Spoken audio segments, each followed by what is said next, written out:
What in the world, Bo? It's your boy Big Low Kuntry. Look, I know that some of y'all have seen, well, about 250,000 people have seen my reaction to, whenever we drafted Michael Penix. And I ain't gonna lie to you, I'm not that proud of the way that I reacted. The Falcons select Michael. What? No! No! But I will tell you one thing. I want to talk to y'all about how we initially reacted, and after hearing what everybody said about him, the coaching staff, the GM and Terry Fontenot, and just hearing what the overall plan is and this young man's story, boy, I am excited as a pig in slop, Bo. What in the world? Okay, so let me set the scene for you. Picture it. Atlanta, Georgia, April 25th, 2024. Our Atlanta Falcons previously signed Kirk Cousins a couple of months ago to a $180 million deal. I'll say it one more time for the people in the back. $180 million. So we're here at Mercedes-Benz Stadium. There are Atlanta Falcons super fans there, season ticket holders. I'm going around asking everybody, who do you think we should get? Everybody saying, oh, Dallas Turner from Alabama, Latu from UCLA. Let me get Jared Verse from Florida State. Everybody in the room, everybody in the building was saying, hey, we need to get a defensive player. With that being said, they actually had a board trying to predict who you think we're going to get.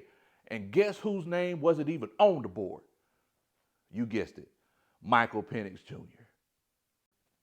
So we're sitting in the stands. Everybody's ready. Everybody's pumped up, ready to give high fives. We're thinking about which defensive player we're going to take because we know we already got Drake London. We know we already got a unicorn in Kyle Pitts. We have Bijan Robinson.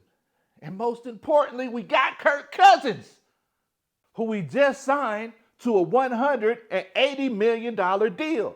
Let me say that one more time for the people who just came in the room. $180 million deal. My first cousin with me. Get that dance on the cousin. I see you, boy. And with the 8th pick, the Atlanta Falcons select Michael Penix Jr. So now everybody wants to give us their 2 pennies with a hole in it of their opinion. We see comments on Instagram, Twitter/X, Facebook, MySpace, Yahoo Messenger, everything where everybody was talking about why it was such a bad decision for the Atlanta Falcons to get Michael Penix Jr. They were saying, hey, why would you get a 24-year-old quarterback who had 2 ACL surgeries and a shoulder surgery? They were saying, hey, why would you do this after you just paid Kirk Cousins $180 million? Everybody had all of their opinions. Because I ain't going to lie to you, a lot of Atlanta Falcons fans, they were upset. And I'm going to be completely honest. I was right there with them. Look here, Bo. I seen that meme. Old boy was standing in front of Mercedes-Benz with the gas can, and I was like, hey, just give me a lighter. Just give me the light. Hey. But as I shook my gas can, I realized it was empty, and I was thinking about what the cooler heads were saying. And I was like, you know what? They make a lot of sense. I think the Atlanta Falcons might be peeping around the corner. And, this is my lawnmower gas can anyway, so I need to bring it back to the house.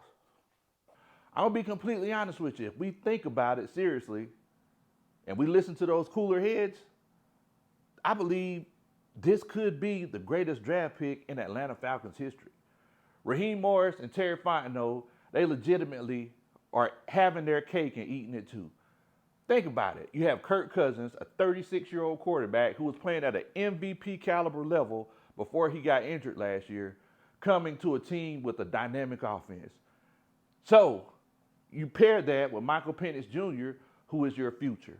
So if something does happen to Kirk Cousins, who just tore his Achilles 6 months ago, you have a guy that could come in who a lot of people are saying is the best pure passer in this draft.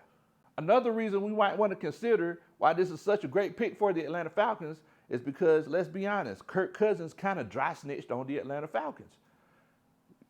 Hence the tampering charges that we might have next year. We might lose a first-round pick. With that being said, while we're trying to come up with the succession plan for Kirk Cousins and we don't have a first-round pick next year, that will put us in a terrible situation, which is why we went ahead and got Michael Penix Jr. this year. And I'll be honest with you, after he sits behind Kirk Cousins for a couple of years, Michael Penix could legitimately be the Atlanta Falcons' future. He could be our quarterback for the next 10, 12 years. And you can't beat that, Bo. I mean, just have you heard this kid's story? So Michael Penix, before he went to the University of Washington, he was at Indiana, a great young talent, running all over the field, and he was kind of reminiscent of another quarterback whose name was Michael, who was left-handed, that could throw the ball out of the stadium, named Michael Vick. Now, he had a couple of ACL injuries. He ended up going with Coach DeBoer to the University of Washington, and they said, hey, you need to be more of a pocket passer. Whenever he became more of a pocket passer, he completely changed his game. He took it seriously, and he ended up being runner-up in the Heisman Trophy, and he took his team to the national championship, a team that a lot of people didn't think should have been there, but he willed that team all the way there, and that's going to be our Atlanta Falcon quarterback for years to come, and I'm hyped up about it. So I ain't going to lie to you, Bo, people change, and so have I. I'll be completely honest. I'm sold. I'm sold. And in an act of solidarity, an old bald-headed country boy is going to be rocking the do-rags with Michael Penix for the next 12 to 13 years. Man, so after going back and watching that initial video, they got 250,000 views. I looked at it and I thought, how would Michael Penix Jr. feel if he saw this? I just want to apologize to him myself, on behalf of myself and other Atlanta Falcons fans. We have nothing against Michael Penix Jr. We're actually excited, and we can't wait for him to be our starting quarterback for years to come later on down the road. And we can't wait for it because we know how talented he is, we know how hard he works, and we know how much he's going to represent this city. So, look, man, we ready to go. Look at here, man. Me and Michael Penix, we finna go ahead and do it big this year. And, I'm going to be taking the do-rag off of Coach Ronan. I'll be like, wait, check. What in the world, Bo?